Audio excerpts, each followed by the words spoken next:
지금 선생님께서 소개해 주신 시공사 문학팀의 정은미입니다. 네, 우선 제가 이런 영광스러운 자리에 초청을 해주셔서 너무 감사드리고, 또 이번 특강의 제목이 나는 오늘도 번역가를 꿈꾼다인데요. 번역가를 꿈꾸는 분이 계셔 주신다는 거에 대해서 먼저 제가 배꼽 인사를 드리고 시작을 해야 될 것 같습니다. 반갑습니다.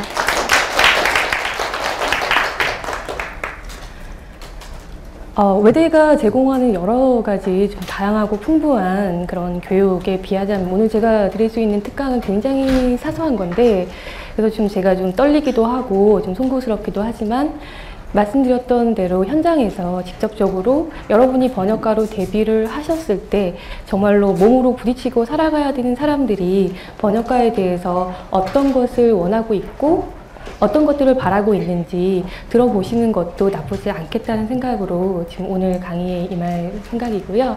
그래서 편하게 들어주시고, 하시라도 궁금하신 부분이 있으시면 편하게 질문을 해주시면 감사하겠습니다. 그럼 오늘 강연을 시작하면서 저희가 좀 분위기도 띄울 겸 제가 간단한 질문으로 시작을 할게요. 저희가 번역가 이렇게 얘기를 하고 있는데, 여러분 혹시 지금 바로 떠오르는 번역가분 있으신가요? 혹시 있으시면 한번 좀 손들고 말씀. 네. 네. 홍동락 선생님이요? 예. 홍동락 선생님이 어떤 작품이 기억에 남으세요? 아, 네네. 네. 그러면 그 작품을 통해서 기억을 하시는 건가요? 아니면 이분의 작품이 너무 좋았고 그 작품을 잘 번역해 주신 역자로 기억을 하고 계시는군요. 그러면 혹시 또 기억나시는 분? 기억나시는 분은 없으신가요? 네. 혹시 그러면 지금 이 외대에 몸 담고 계시거나 혹은 담을 예정이 있으시거나 관심이 있으시면서 저는 번역가를 꿈꾸고 있습니다라고 자신 있게 조금 손들어 주실 만한 분 있으실까요? 네. 네.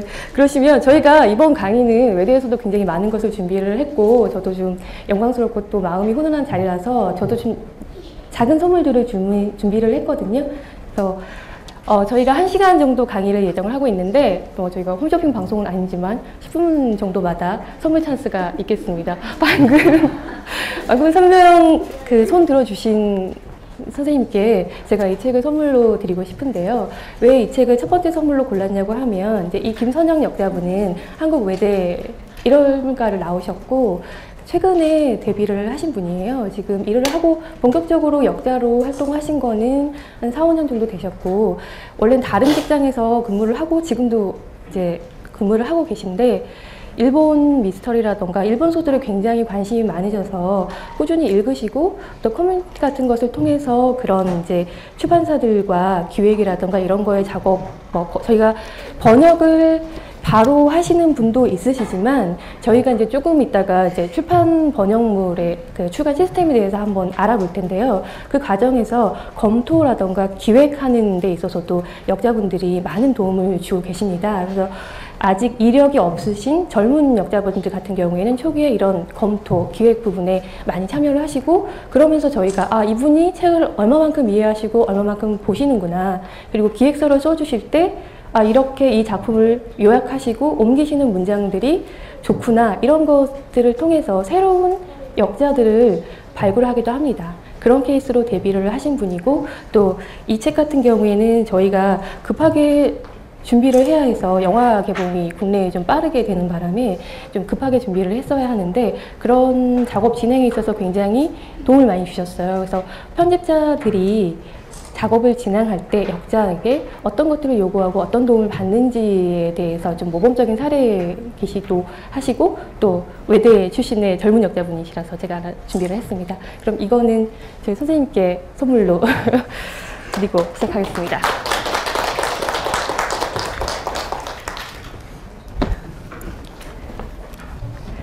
방금 제가 떠오르는 역자분을 말씀해 달라고 말씀을 드렸었는데, 제 예상보다는 좀 많은 분들이 나오지를 않았는데요. 그래서 조금 어색하기는 하지만, 제가 이제 김석기 선생님이라던가 지난번에 강의하셨던 이나나 선생님이라던가 기런성 같은 역자분들이 많이 계신데, 그런데 아직도 새로운 역자가 필요할까? 이게 이제 아직 그 구체적으로 데뷔를 하시지 못하신 번역가 지망생 분들에게는 가장 궁금한 것이 아닐까 해서 사실 제가 첫 질문으로 이 문항을 준비를 했고요. 지금 조금 작게 들어가 있긴 하지만 여기에 이 부분에 있는 이게 지금 제 책상 뒤에 있는 책장 중에 하나입니다. 제 작업 그 저희 회사 책장 뒤편에 있는 책장이고요. 저희가 지금 작업 중이거나 혹은 작업을 진행해야 되는 원서들이 꽂혀 있는 8단짜리 책장입니다. 그리고 그런 책장들이 저희 사내에 20개 정도가 있고 5개 팀이 그것들을 나눠서 진행을 하고 있고요. 물론 저희 출판사가 아닌 다른 회사들에도 저런 책장들이 지금 여러분들을 기다리고 있을 겁니다. 그리고 저희가 매주 출간되는 책을 200종 정도로 보는데요. 그 중에서 절반 이상이 번역서이고 이런 것들이 이제 문학뿐만 아니라 여러 가지 다양한 부분에서 진행되고 있기 때문에 저희는 항상 새로운 역자들에 목말라 있습니다. 아까 말씀드렸던 그런 기라상 같은 역자분들이 1년에 작업하실 수 있는 양은 6에서 8권이거든요. 풀타임으로 작업을 하신다고 했을 때 그러면 그 외의 작품들 역시 고퀄리티의 번역을 원하는데 그러면 그런 작업들은 어떻게 이루어질 것인가 이런 부분들은 편집자에게 항상 숙제로 남아있고 그래서 저희는 항상 새로운 역자분들을 찾기 위해서 노력하고 있습니다. 그러면 아직 책을 출간한 경험이 없는 데뷔급의 역자가 데뷔를 하려고 하면 도대체 어디에서 누구와 접촉을 해야 될까? 이 부분도 가장 궁금한 부분 중에 하나이실 텐데요. 지금 여기 보시는 이제 이 과정이 저희가 국내에서 번역서를 출발한다고 했을 때의 간략한 시스템입니다. 일단 저자가 당연히 텍스트를 준비를 해야 되고요. 이 텍스트를 소개하고 또 원 텍스트로 만드는, 원책으로 만드는 작가 에이전시 혹은 해외 출판사가 있습니다. 이전과는 달리 최근에는 이제 작가 에이전시의 입김도 굉장히 커지고 있어서 거의 비중을 제가 같이 둘 정도로 큰 역할을 하고 있고요. 그리고 이것이 이제 국내 에이전시를 통해서 국내에 소개가 되고 국내의 여러 가지 출판사들의 소개가 되고 그것이 수판사로 저희가 자료를 받게 되면 출간을 결정을 하고 출간을 결정한 다음에는 이제 역자를 구하는 일에 들어가겠죠. 그러면 여기서 또 한번 제가 질문을 한번 드리겠습니다. 그러면 그러니까 데뷔급 역자라고 했을 때는 자, 이런 4가지 그 관련 인사들을 통해서 이렇게 독자에게 최종적으로 책이 전달되게 되는데 어느 쪽과 접촉을 해야 될까요? 생각나시는 대로. 자, 죄송합니다. 자, 작가 에이전시 출판사, 국내 에이전시, 국내 출신, 중내 출판사. 자, 제가 있는 곳은 여기기는 합니다. 네. 자, 그냥 편하게 얘기해 주시고, 여기에도 선물 찬스가 있을지 모릅니다. 편하게 얘기해 주세요. 자, 어디로 연락을 해야 될까요? 국내 출판사요. 또, 혹시 다른 의견 있으신 분? 해외 출판사? 또? 저자요. 네. 자, 그러면 이게 선물 찬스는 있는데요. 이게 정답은 없습니다. 제가 이거 설명을 드릴 것이고, 지금 여기 이 타임에 제가 준비한 그 책은 이게 취향과 또 연령 제한이 있기 때문에 제가 설명을 드린 다음에 선물을 드리도록 하겠습니다. 자, 정답은 사실은 네 곳 다 가능합니다. 기본적으로 저희가 가장 활발하게 이루어지는 거는 당연히 국내 출판사입니다. 국내 출판사에서 어떤 책들을 출간하겠다고 결정을 내리면 거기에 담당 편집자가 생기고 그 어떤 역자와 함께 작업할까 하는 것은 최종적으로 담당 편집자가 결정을 내리기 때문에 가장 많은 일이 이루어지는 곳은 당연히 이제 국내 출판사에서 편집자와 접촉을 하는 겁니다. 그런데 최근에는 실시간으로 이 출간되는 책들에 대한 소식이 예전 같으면은 뭐 예를 들어서 미국에서 한 작가가 중요한 작품을 내서 그 작품이 국내에 소개될 때까지 예전에는 5, 6년, 뭐 10년 이렇게 긴 세월들이 걸렸고 해당 국가의 독자들에서 충분히 검토되고 또 이제 여러분 같은 그 역자 준비생 혹은 역자분들이 검토를 하고 추천을 하고 그런 형태로 좀 뒤늦게 소개되는 경우가 많았다고 하면 지금은 출판 역시 영화와 마찬가지로 거의 실시간으로 거래가 됩니다. 그래서 그 주요한 도서전들, 뭐 런던 도서전이라든가 프랑크푸르트 도서전이라든가 아동서점 중에 볼로냐 도서전이라든가 이런 쪽에서 그 해에 출간될 것들이 미리 소개가 되고요. 책으로 출간되기 전에 미리 계약되는 경우도 많고, 저희가 책 전에 그러니까 텍스트 상태로 검토하는 일도 많습니다. 근데 그래서 예전 같으면 외국에서 오래 사시다가 이런 이제 정말 국내에 소개되지 않은 좋은 책을 발견하셔서 충분히 숙지하신 다음에 출판사에 건의를 하셔서 기획을 하셔가지고 이제 그 작품을 출간하는 이런 게 아주 드문 케이스로 번역자가 편집자에게 오더 받는 것 외에 번역 작업에 참여하신 경우였다고 한다면, 지금은 저희 출판사만 해도 예전처럼 국내 에이전시에서 모든 정보를 받는 게 아니라 해외 에이전시에서 다이렉트로 받기도 하고요. 혹은 관리하고 있는 저자가 있다고 하면 에이전시들의 이렇게 책에 대한 소개가 가기 전에 저자로부터 다이렉트로 받기도 합니다. 근데 이런 작업들을 역자분도 거의 동시에 하실 수가 있어요. 그러니까 예를 들면 지난번에 강의하셨던 이나 선생님 같은 경우에는 저자로부터 책에 관한 정보를 가장 먼저 받으시겠죠. 이런 분들은 사실 출판사에서 오더를 하는 게 아니라 선생님께서 출판사를 어떻게 보면 고르시는 그런 상황이 될 수 있고요. 물론 이제 그런 경우는 굉장히 실력이 좋으셔야 되고 여러 가지가 이제 뒷받침돼야 되는 가장 좀 어떻게 보면 작은 사례이긴 하지만, 그 다음에 해외 에이전시 혹은 출판사에서 직접 판권 의뢰 같은 거를 하셔가지고 이런 정보들 알아보시고 에이전시나 출판사에 의견을 개진하시는 경우도 있어요. 그렇게 되는 경우라고 하면 출판사에서 진행을 할 때 당연히 먼저 계획하신 그 역자분에게 우선권을 드립니다. 그리고 국내 에이전시 같은 경우에는 에이전트들이 물론 책들을 미리 살펴보고 출판사에 그 정보를 제공을 하지만 너무나 많은 책들이 나오기 때문에 다 살펴보지 못하는 경우가 있거든요. 이런 경우에 외부에 계신 역자분, 아까 말씀드렸던 대로 기획 혹은 검토 단계에서 활약하고 계신 분들과 협업을 하게 되는데, 그런 경우에 이게 에이전시의 통상적인 자료가 아니라 그 기획하시는 역자분이 발굴한 책이라고 하면 에이전시에서 출판사에 소개를 할 때 그분의 검토서를 첨부를 하고 이게 국내에서 출간이 될 때는 이분과 작업을 했으면 좋겠다라고 명기해주는 경우도 있어요. 그래서 실제적으로는 이 4가지 단계에 다 참여를 하실 수가 있고, 어쨌든 가장 중요한 거는 첫 작품을 만들어서 본인의 이력을 시작하는 겁니다. 그래야 그것들을 바탕으로 저희가 이분과 즉시 작업을 할 수 있겠다. 아니면 이분은 이런 부분은 조금 약하시지만 이런 부분에 강점이 있으니 보완해서 이분과 작업을 할 수 있겠다. 이런 것들을 판단을 할 수 있기 때문에 역자로 데뷔하고 있습니다. 어쨌든 첫 번째 책을 만드는 것이 가장 중요합니다. 그러면 여기에서 아까 제가 선물 말씀을 드렸는데, 저희가 출간한 책 중에 지금 이제 영화가 곧 개봉되면서 굉장히 큰 이슈가 되고 있는 그레이의 50가지 그림자라는 책이 있습니다. 그래서 이게 19금이기 때문에 일단은 좀 나이가 되시고 읽으실 수 있는 분이 되기 때문에, 아까 질문에 답해 주신 3분 중에 혹시 관심이 있으신 분 재빨리 손 들어주시면 여러분께 제가 이 책을 드리도록 하겠습니다.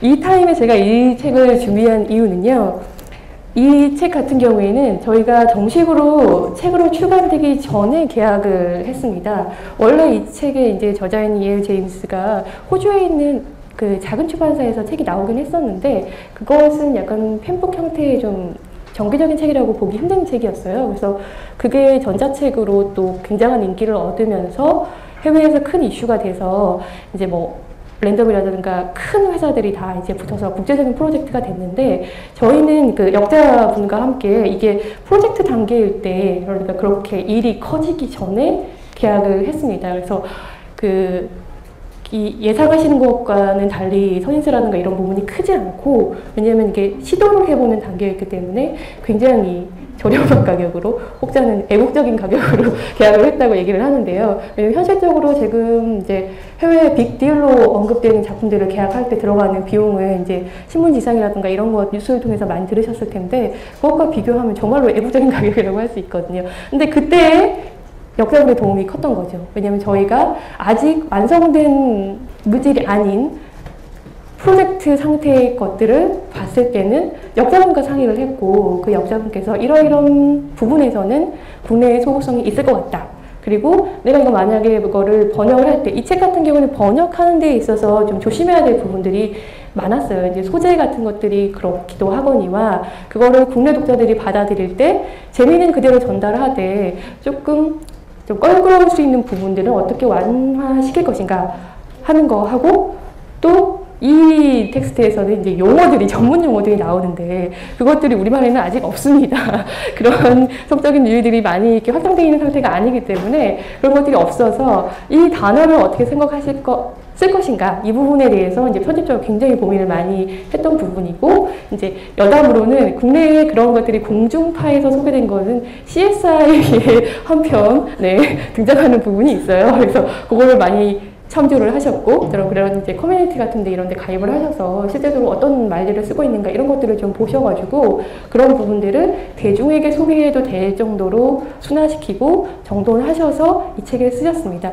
그냥 보면 이 책이 뭐 그런 즐거움을 주는 책이니까 쉽게 번역을 하시지 않았을까라고 생각을 하실 수가 있지만 그렇지가 않고요. 그리고 번역하신 분 자체도 지금 그 국내 예술대학에서 강의를 하고 계신 분이시고 그렇습니다. 네, 그런 에피소드들이 있었던 이 책은 저희 계신 힘차게 손을 들어주신 분께 선물로 드리도록 하겠습니다.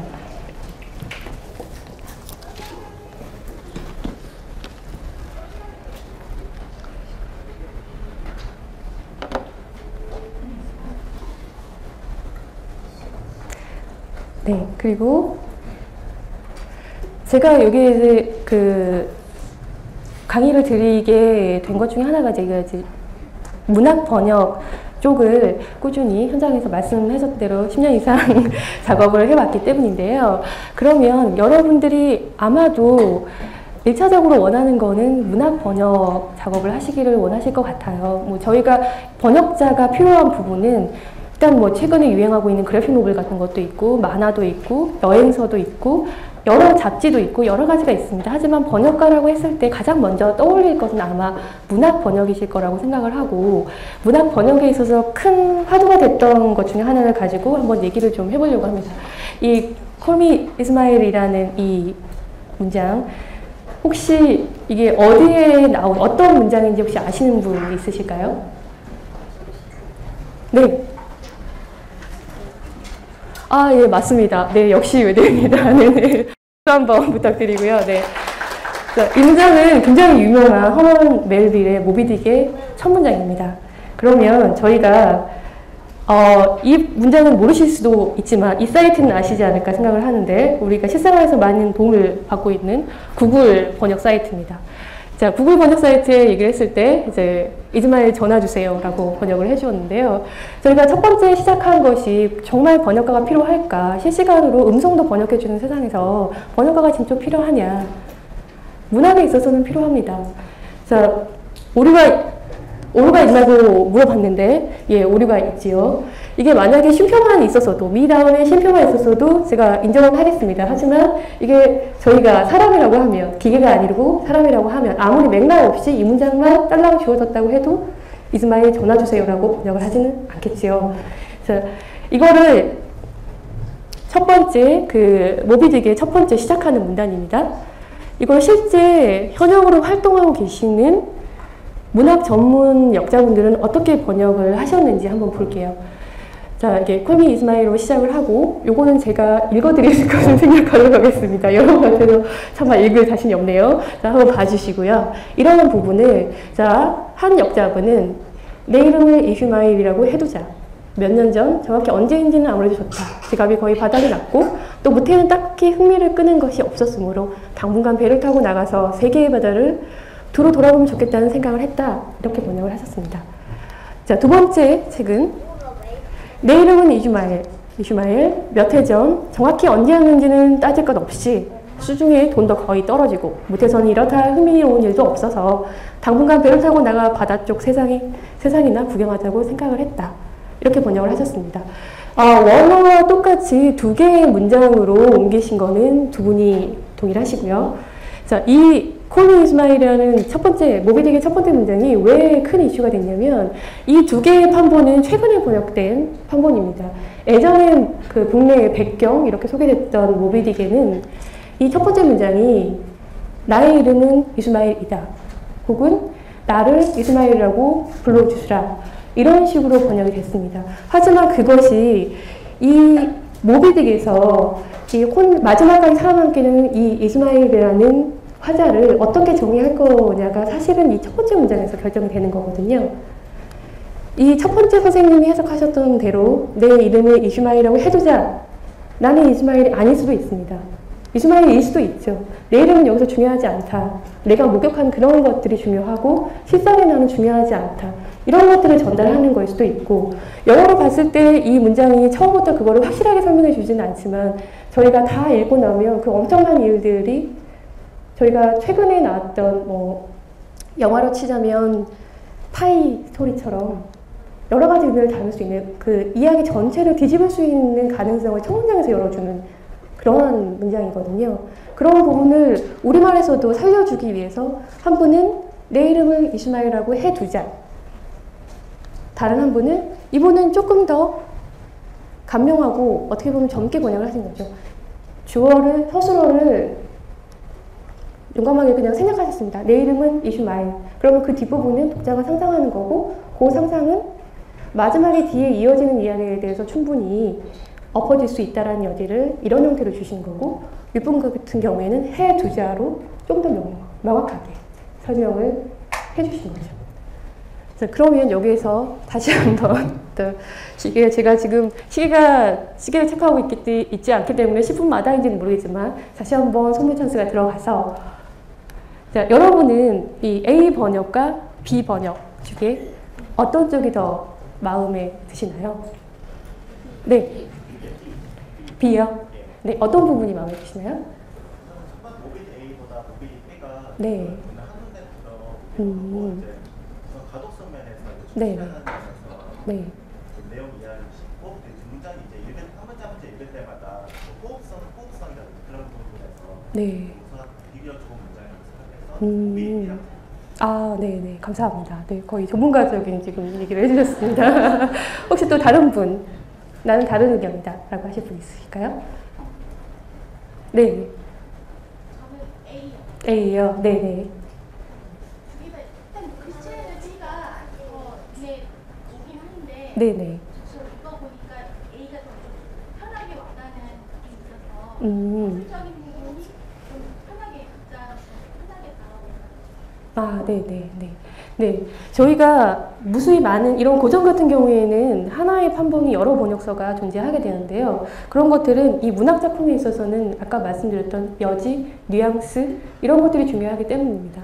작가가 실용서가 아니기 때문에 정보 전달을 정확하게 하는 것보다는 작가가 표현하려고 했던 여러 가지들이 가장 잘 전달되게 혹은 그것들을 누락시키지 않게 하는 것이 문학 번역에서는 중요하고요. 말씀을 이렇게 주셨던 대로 A, B 두 작품 모두 가독성이라고 하는 거는 전달이 잘 된다는 얘기겠죠. 본인이 읽었던 그런 느낌, 정서들을 독자에게 그대로 전달하는 데 좀 더 중점을 둔 그런 번역이 될 것이고, 원작을 살린 것 같다라고 하는 거는 원작이 가지고 있는 여러 가지 뉘앙스를 잃지 않고 독자들이 더 많은 것을 느낄 수 있도록 최대한 그 로스 없이 전달하려고 했다는 그런 느낌일 수도 있을 겁니다. 네. 이 첫 번째 A가 여러분 잘 알고 계신 김석기 선생님의 모비딕이고요. 그리고 모비딕 B는 최근 이제 새로 열린 책들에서 새로 나온 강수정 선생님의 번역입니다. 네. 두 분 다 너무 감사했고, 자, 이거는 그러면 제가 김석기 선생님께서 저희와 같이 작업을 하셨던 책을 가지고 왔는데요. 네. 두 분 다 너무 말씀을 잘해 주셔서, 제가 마지막 타임을 위해서 조금 아껴두긴 했었는데, 이번에는 두 분의 모두에게 선물을 드려야 될 것 같아요.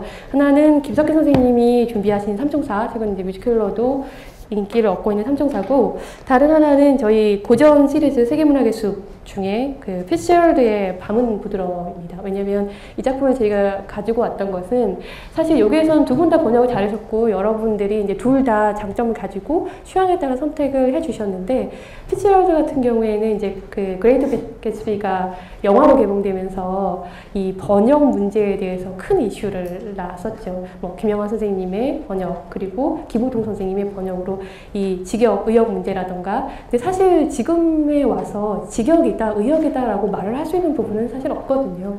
그 역자가 독자를 위해서 어떤 부분을 전달하는데 중점을 두느냐 이것이 가장 큰 문제이고 이제 독자분들이 이제 그 작품 같은 경우는 작품 자체도 굉장히 유명하고 영화도 굉장히 잘 나왔고 또 스타급 역자분들이 참여하시다 보니까 굉장히 인터넷으로 많은 이제 토론과 논쟁을 낳았던 그런 작품들이었는데요. 제가 이제 그 자료를 한번 말씀드릴까 하고 여러 가지 자료를 찾아보다가 한 그 인터넷의 블로거분이 아주 그 현명하게 요약을 해 주셨더라고요.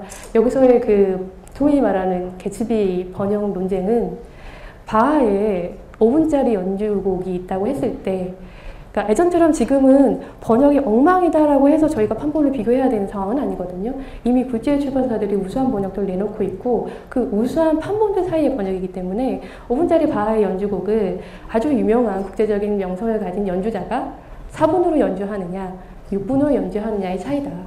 4분짜리 연주가 내 취향에 더 맞는다고 하면 4분짜리 연주를 들으면 될 거고 6분짜리 연주가 맞는다고 하면 6분짜리 연주를 들으면 되는 거다. 이렇게 좀 현명하게 예, 정리를 하셨더라고요. 네.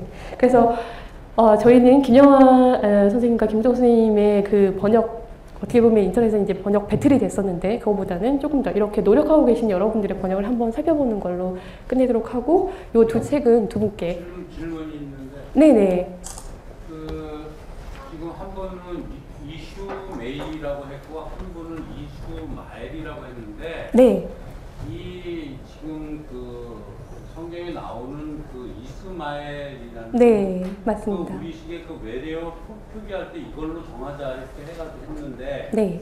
그거를 지금 영어식 표현으로 해서 이렇게 발음을 했는지 모르겠지만 네. 그거를 외래어 표기법에 의해서 했던 그 이스마엘로 그 번역을 해야 되는 게 옳지 않나요?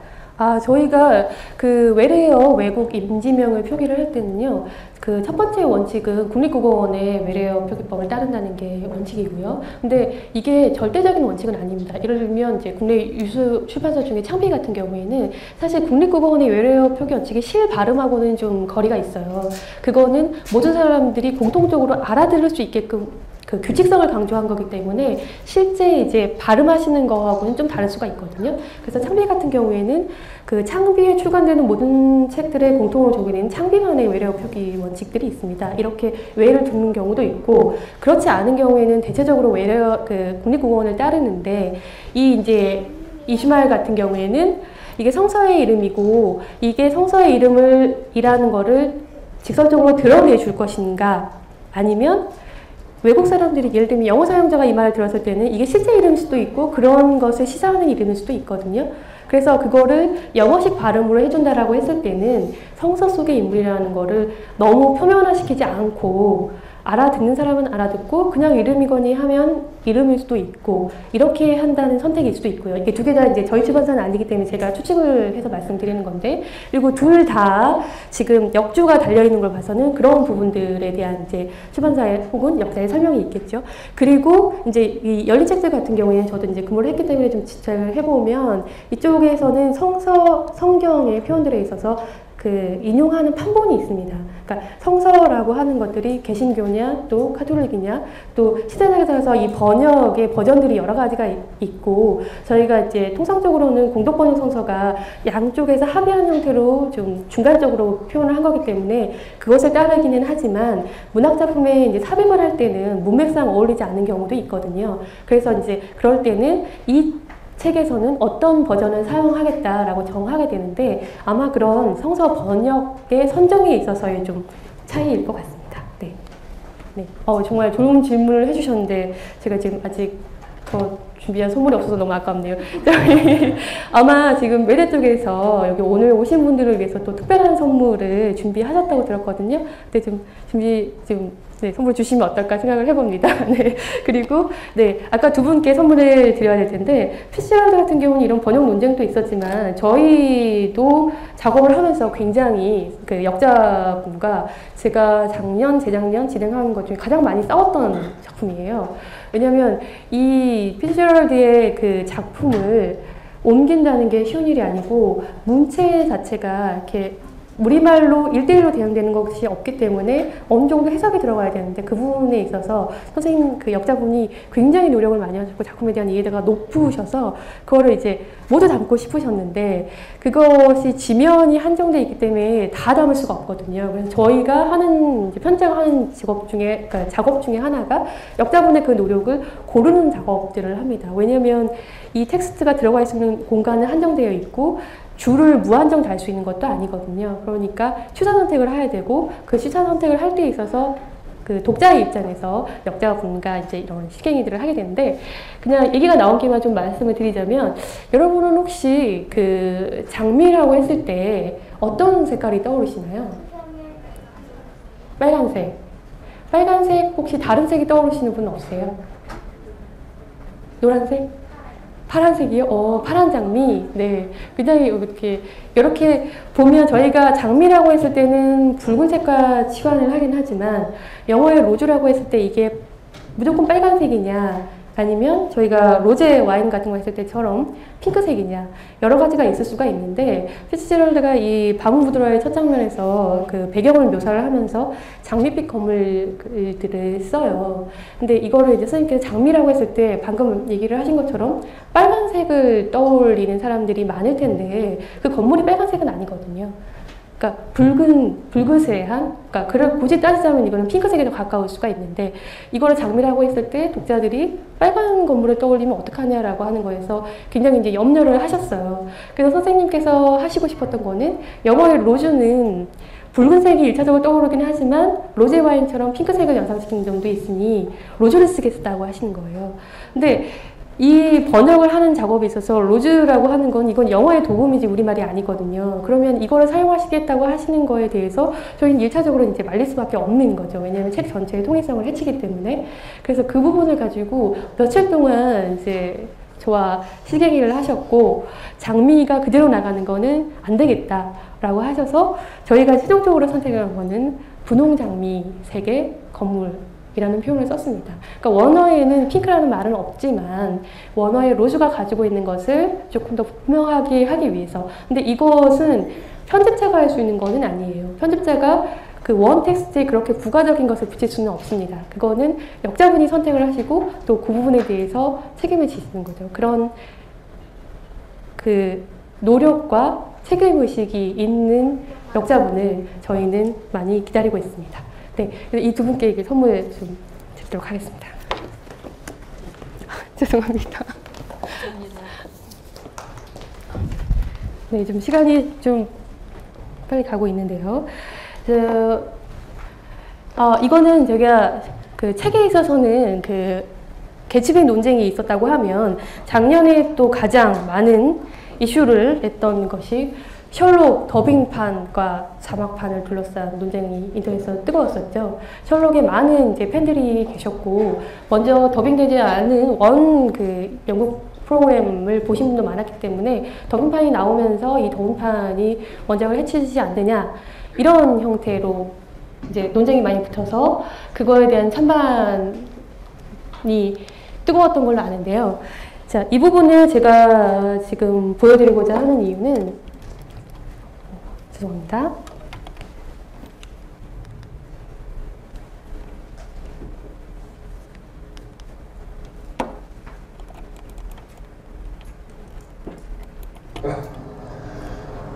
Sergeant Norman's has been explaining everything.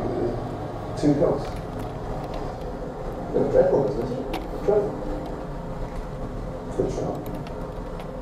Yes, most of them through that window. What do you know? You get the power bounce out of your fingers. I don't suppose you serve time for this, but that's a Royal Court case. Really? Are you alright? Yes, of course I'm alright. You have just killed a man. Yes, if it's true. But he wasn't a very nice man. No, he wasn't. He wasn't. Yeah, frankly, a bloody awful cabbie. That's true. He was a bad cabbie. Should have seen the route he took us to get there. Giggles and crimes and stuff. We all had a shot in him, I mean. What's that? Sorry, it's just nerves. Sorry. You were going to take that damn pill, weren't you? Of course I wasn't. Biding my time. You turn up. He didn't. That's how you get your kicks, isn't it? You risk your life to prove you're clever. Why would I do that? Because you're an idiot. Dinner. Serving. 아, 네. 지금 이렇게 자막 버전을 보셨고요. 똑같은 버전을 저희가 더빙으로 한 번 더 보겠습니다.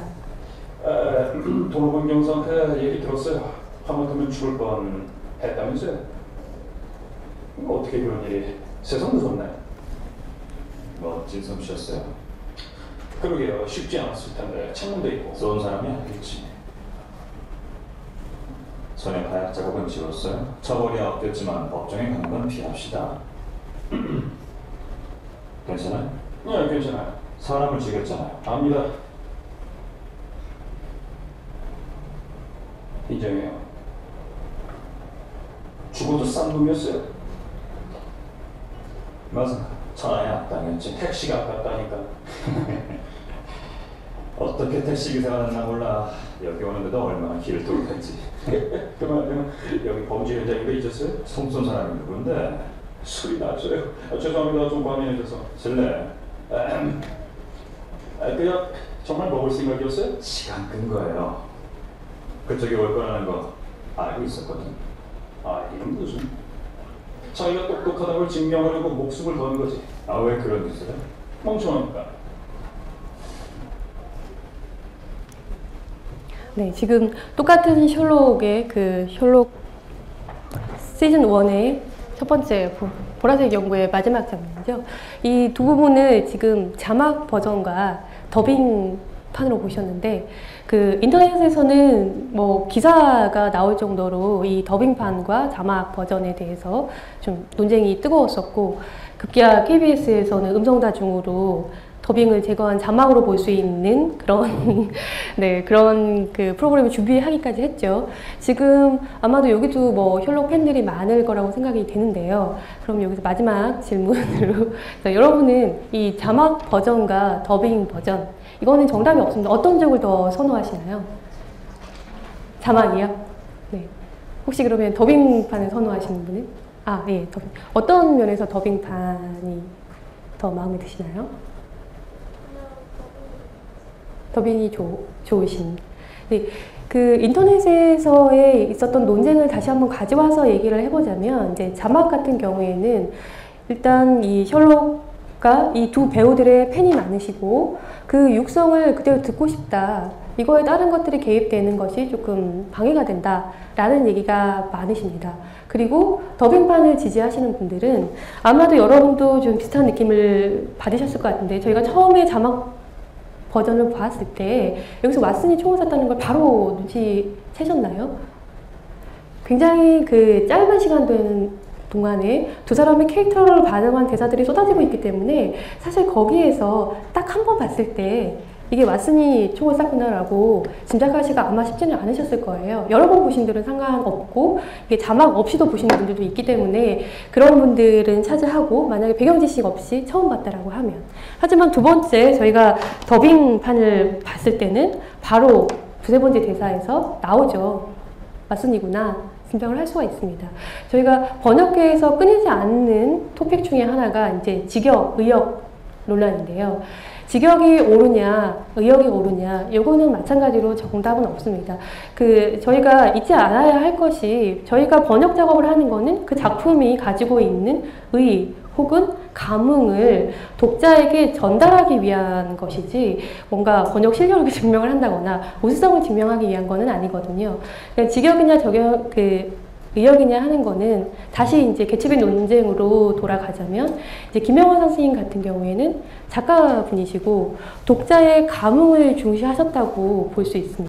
그러니까 내가 느꼈던 만큼 독자도 느끼면 좋겠다라고 하는 이제 의지가 반영이 됐던 버전이 될 것이고, 김욱동 선생님 같은 경우에는 굉장히 그 실력이 있으신 그리고 저명하신 영문학자로서 이 작품이 가지고 있는 의미들을 한국어판에서 누락되어서는 안 된다라고 하는 소명의식이 있으셨을 거예요. 그래서 많은 이제 역자분들이 그 목적에 맞게, 그리고 독자에게 어떤 것을 가장 많이 전달해 줄 것이냐에 따라서 직역 혹은 의역을 선택하시는 겁니다. 직역은 안 되고 의역은 된다라든가, 이게 이제 트렌드가 바뀌면서 예전에는 의역을 하면 더 실력이 있는 역자라고 생각을 했었지만, 최근에는 또 직역 형태로 원문을 고스란히 누락 없이 전달을 하는 것이 또 실력 있는 역자라고 평가되기도 하고, 이런 것들은 시기에 따라서 몇 년 사이로 계속해서 뒤집혀지고 있거든요. 그리고 이게 이제 단순한 텍스트 번역, 책으로 출간되는 번역뿐만 아니라 이런 영상 번역에 있어서도 더빙이라고 하면 저희가 그런 맥락이라다 이런 것들을 이제 화면, 영화 같은 경우에는, 영화나 드라마는 화면이 많이 진행되고 이것이 주는 것들이 큰데, 그런 부분을 많이 볼 수 있도록, 그러니까 더빙 버전 같으면은 저희가 의미 전달하는 데 있어서 굉장히 빠르고 직관적이기 때문에 여기에 나오는 화면상의 디테일들을 독자들이 굉장히 실시간으로 편하게 볼 수 있을 거예요. 그리고 자막 같은 경우에는 저희가 화면과 텍스트를 두 개를 봐야 되기 때문에 그런 의미에서 화면상을 놓치는 건 있을 수가 있지만, 그 배우의 셜록 같은 경우에는 그 배우들이 가지고 있는 매력이라고 하는 게 작품에서 굉장히 큰데, 그 부분이 없어지지 않고 고스란히 전달된다라고 하는 또 미덕이 있는 거죠. 그래서 이런 부분들이 아마 여러분, 이거는 조금 저희가 이제 오늘의 특강에서 조금 더 나간 얘기인지는 모르겠는데, 번역가로 데뷔를 하셨을 때 끊임없이 고민하시고 또 저희와 함께 선택하셔야 되는 문제라고 생각이 됩니다. 네. 그래서 오늘 제가 이제 그 번역의 실무에 있어서 여러분들이 어떤 거를 하시고 어떤 작업들을 하시게 되고 어떤 것들이 필요하신가에 대해서 이제 간략한 이제 짧은 시간에 드릴 수 있는 얘기를 맛보기를 살짝 드렸는데, 자, 이제 시간이 저희가 좀 끝나가기 때문에 마지막으로 여러분께서 어떤 번역가가 되고 싶으신지 저에게 말씀을 주시면 제가 그거에 대해서 가장 실용적인 팁을 드리도록 하겠습니다. 제가 예상해 본 것은 그렇습니다. 대중에게 인기 있는 번역가, 혹은 번역료가 높이 측정되는 번역가, 혹은 지난번 강의를 하셨던 이난 선생님처럼 한 작가의 전문 번역가가 되기를 원하실 수도 있고, 또 요거는 어떠실지 모르겠습니다. 네, 편집자들이 편애를 받는, 편집자들이 꼭 같이 일을 하고 싶어하는 번역가, 이런 것들이 있을 수 있다고 생각하는데요. 네, 여러분들은 만약에 여러분이 번역가가 된다면 어떤 것을 목표로 작업을 하고 싶으신지 말씀을 해주시면 제가 그 길을 가기 위한 실무적인 좀 팁을 오늘 마지막 순서로 말씀을 드리도록 하겠습니다. 네. 네. 아, 대중에게 인기 있는 번역가요? 네, 대중에게 인기 있는 번역가 같은 경우에는 두 가지 경우가 있을 수가 있겠습니다. 대중에게 인기 있는 작가의 작품을 번역하는 번역가가 있을 수 있고, 혹은 작가를 떠나서, 원작을 떠나서 인기를 얻는 번역가들이 있죠. 예를 들면 아까 나왔던 이제 김석희 선생님 같은 경우는 신하우 히어이나미의 책으로 유명해지셨지만, 그 번역 자체를 좋아해서 김석희 번역이라고 하면 그냥 믿고 내가 선택한다. 내가 잘 모르는 작가지만 김석희 선생님 번역을 하셨으니까 보겠다 라고 하시는 독자분들이 있는 경우죠. 그런 경우가 있을 수가 있겠고, 예를 들면 요즘 가장 핫한 히가시노 게이고라든가 이런 작품을 번역하시는 번역가는 그 작품의 인기가 있기 때문에 대중적으로 인기 있는 번역가가 되겠죠. 근데 이 두 경우에 가장 기본이 되는 거는 출판사가 신뢰할 수 있는 역자라는 겁니다. 그렇게 큰 프로젝트를 저희가 트라이하는 역자분에게 맡기지는 않습니다. 이분한테 나오면 확실한 퀄리티가 나온다 라고 하는 확신하에 진행을 하게 되고, 역시 그 대중들이 선택할 때도 마찬가지죠. 이분의 번역은 편차가 없고 언제나 일정 수준의 퀄리티를 자랑한다. 그렇기 때문에 독자가 믿고 보는 거죠. 그러니까 대중한테 인기 있는 번역가가 되기 위해서는 그냥 얼핏 그냥 생각했을 때는 뭔가 기획력이라던가 발빠른 그런 움직임이라던가 이런 것들을 생각하실 수가 있는데, 사실상 첫 번째는 가장 실력이 문제가 되는 경우입니다. 여러분들이 경력과 꾸준한 출간을 통해서 출판사와 독자에게 신뢰를 쌓으셔야 가능한 역자가 되겠습니다. 네. 그리고 또 혹시 네. 네. 예, 번역료가 높이 책정되는 번역가. 네. 물론 위에 얘기한 인기 번역가 분들은 번역료가 높습니다. 왜냐하면 그분들 자체의 그 브랜드 가치가 있기 때문에 저희가 다른 역자분이 아닌 그분을 썼을 때 책의 가치가 상승한다는 것이 있기 때문에 이분들은 어느 정도 그 번역료가 높이 책정이 되어 있고요. 또 한 경우에는 특수 번역이나 혹은 굉장히 플렉서블하게 일을 하시는 분들 중에 높게 번역료를 받으시는 분들이 있어요. 그런 얘기는 뭐냐면, 예를 들면 이제 그 저희 스티브 잡스 책이 나왔을 때 이게 거의 동시에 출간이 됐거든요. 그 많은 책을 실시간으로 번역을 해서 어느 정도 퀄리티로 나와야 되는데, 물론 이제 책이 나오고 나서 그 번역에 있어서 오류에 대한 이런 여러 가지 지적이 기도 하고 했지만, 일단 거기서 중요한 거는 이거는 어떤 한 사회적인 현상 중에 하나이기 때문에 꼭 그 시점에 나와줘야 되는 책이에요. 어느 정도 퀄리티를 더 높인다고 해서 그 책이 2달 뒤에 나왔다거나 이건 아무 의미가 없는 거거든요. 근데 번역가들 중에 번역 자체에만 매진하시는 분도 있지만 이렇게 프로젝트를 완수하실 수 있는 분들이 있어요. 그러니까 그분에게 이게 들어가서 저희가 현실적으로 이 원고가 들어오고 진행돼야 되는 게 언제까지라고 말씀을 드리면 그것이 거의 물리적으로 불가능한 시간이라고 해도 해주시는 분이 있어요. 물론 이제 그거를 정말 소위 말하는 발번역으로 해주시면 그건 아무 의미가 없는 거고, 이렇게 프로젝트 수행력이 있으신 분, 이런 분들 같은 경우에도 높은 번역료를 받습니다. 그리고 이제 번역료 책정에 있어서 저희가 보통 뭐 B급, A급, 뭐 특 A급, 뭐 스페셜 A급 뭐 이런 식으로 이제 흔히 업계 사람들이 얘기를 하는데, 이제 평균이 B급이라고 하면 이거는 흔히 얘기하는 이제 시장 가격에서 형성이 되는 거고, 거기서 조금씩 이제 올라가는데요. 그거에 있어서 영향을 주는 요소 중에 하나는, 물론 첫 번째는 이제 오역이 없어야 되고, 왜냐면 오역을 역자분이 하시게 되면 편집자가 아무리 훌륭하다 하더라도 그걸 잡아내는 데는 한계가 있고, 그것에 에 따르는 그런 피해는 독자가 보게 되기 때문에 이거는 역자가 해서는 안 되는 일입니다. 오역이 없어야 되고, 그 다음에 중요한 게 납기일입니다. 왜냐하면 번역자가 일을 마쳐야 그 다음부터 출판의 프로세스가 시작될 수가 있는데, 역자가 이거를 지켜주지 못하면 아무것도 할 수가 없거든요. 저희가 출간을 할 때는 단순히 책이 번역돼서 그거를 물리적 형태로 안 치는 것뿐만 아니라 홍보라던가 여러 가지 기타 다양한 작업들이 실시간으로 동시에 이루어지기 때문에 이거를 역자분이 스타트해 주시지 않으면 아무것도 할 수가 없습니다. 그래서 기일이 내가 조금 더 손을 보면 조금 더 좋을 것 같으니까 뭐 2주만 기다려주세요, 한 달만 기다려주세요, 그러다가 뭐 6개월, 7개월 이렇게 돼버리는 경우가 있는데, 그런 경우에는 그 작품이 나와야 될 때 나오지 못해서 결국은 출간이 되지 못하는 경우도 허다하거든요. 그러니까 그 부분이 첫 거래에서는 모르겠지만 다음 거래에 또 그 역자분과 작업을 한다고 했을 때 번역료 책정에는 굉장히 좀 큰 이슈로 작용할 수가 있죠. 그리고 역자분들 같은 경우에는 대외적으로 어떤 특별한 본인만의 장점을 가지고 계신 분들이 있어요. 이 작품과 이 역자분이 만났을 때 시너지가 나타난다, 이런 경우가 있을 수 있거든요. 그 사람의 특별한 이력이라던가 혹은 대외적인 인맥이라던가 아니면 대외적으로 그분이 상생하는 여러 것들이 때문에 그런 시너지를 발휘하는 경우가 있는데, 그런 것도 사실 번역료에 반영이 된다고 할 수가 있죠. 그러니까 이거는 프로필 관리, 본인의 프로필 관리, 그리고 내가 어떤 필드에 들어갔을 때 똑같은 실력을 가진 역자분이라고 해도 이 부분이 인문 쪽에 들어갔을 때 더 높은 번역료를 받으실 수도 있고, 문학 쪽으로 들어갔을 때 더 높은 번역료를 받으실 수도 있거든요. 그런 필드에 대한 파악과 경력 관리가 번역료에 많은 영향을 준다고 할 수 있습니다. 네. 네, 저기 제가 뒤쪽에 계신 분. 네네.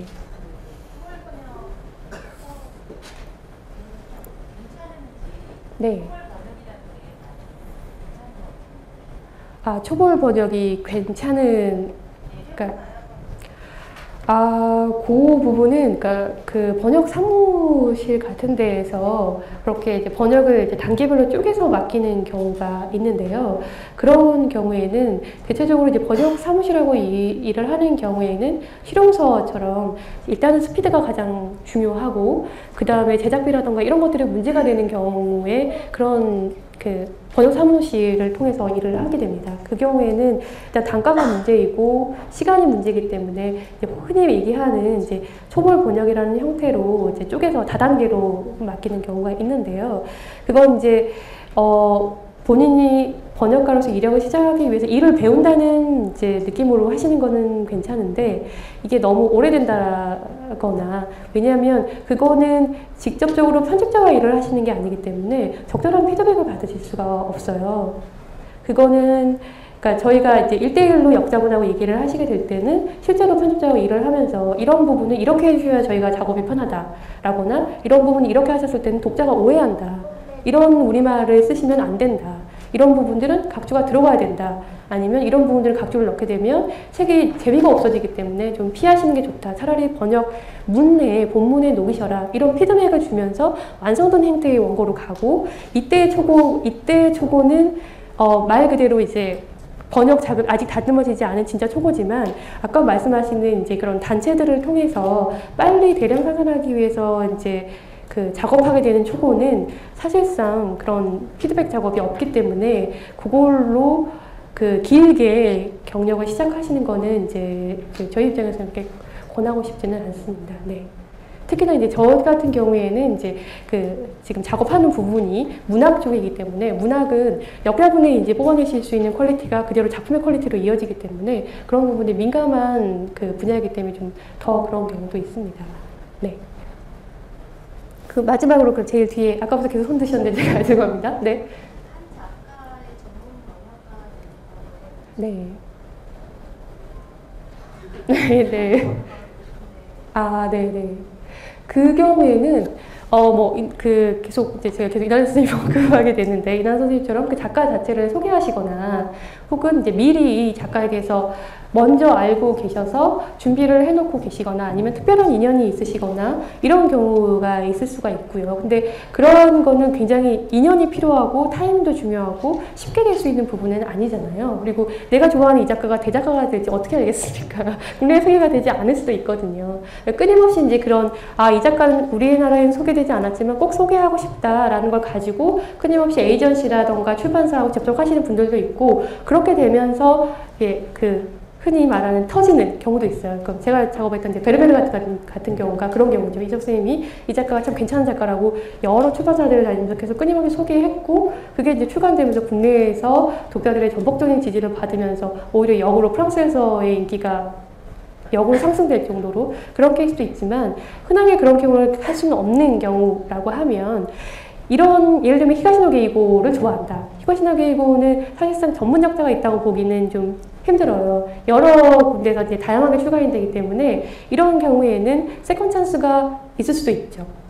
같은 작가의 작품이 여러 출판사에 나오고 각자 역자들이 이렇게 나왔을 때 그 중에 월등하게 이 작가에 잘 맞는 번역이 나온다고 하면 출판사들이 그 역자를 선택을 할 것이고 그러면서 자연스럽게 히가시노 게이고는 이분에게 번역을 맡겨야 된다 라고 하면서 그 작가를 전담하는 작가가 되는 거고 그러다 보면 여러분이 작가와 직접 접하거나 왜냐면 뭐 방한을 하거나 하면 이분의 텍스트를 가장 잘 번역했던 분이 잘 의사 전달을 하거나 또 독자에게 전할 거라고 생각해서 그분을 같이 붙이거나 하겠죠. 최근에는 이제 그런 행사들도 많으니까 그렇게 해서 접촉을 쌓게 되면은 그 작가의 이제 전담 역자가 될 수가 있는 거죠. 네, 그런 경우들도 많습니다. 네. 그러면 한 달에 남은 건데 많은 또 많은 설명을 네, 편집자의 편애를 받는 번역가라고 하는 거는 이제 아까 얘기했던 대로 편집에 이제 여러 가지 단계가 있는데 그런 부분들을 저희가 상기할 수 있는 역자분들이 있어요. 그러니까 기획 단계에서부터 시작을 해서 이 작품의 홍보에 이르기까지 밀착해서 도움을 주실 수 있는 분이 있습니다. 그렇게 됐을 경우에는 저희가 그거를 일일이 그 단계, 그러니까 번역 작업 외에 여러 가지 애쓰시는 부분을 저희가 금전적으로 그걸 다 정량화해서 보상해 드리지는 못하지만 이분이 이 책을 그냥 책이 아니라 특별한 책이 되게끔 도와주신 부분들을 기억하고 있거든요. 그래서 이 부분에게는, 그러니까 저희가 이 작품에서는 이 A, B, C, D, O, F카드의 역자분을 사용할 수 있다. 어떤 경우에는 이제 이런 군의 역자만을 사용해야 되는 경우가 있고 어떤 작품 같은 경우에는 뭐 전방위로 다 쓸 수 있는 작품이 있다라고 하면 저희가 누구를 먼저 떠올릴까요? 그분을 먼저 떠올리겠죠. 그분이 스케줄이 되시나? 그리고 이게 좀 기대하고 있어서 좀 전략적으로 좀 키우고 싶은 작품이다. 그럼 누구를 떠올릴까요? 그분을 떠올리겠죠. 이제 이런 것들이 이제 편집자들의 편애를 받는 번역가가 되는 거고, 그런 경우에는 사실 이렇게 되고 싶다라는 생각은 안 하실지도 모르지만 실질적으로 이제 필드에 있어서는 가장 기회가 많이 주어진다고도 볼 수 있죠. 네, 그렇습니다. 네, 그러면 오늘 네, 저기 질문 하나 더 받아도 될까요? 지금 시간이 조금 그런 것 같긴 한데. 네.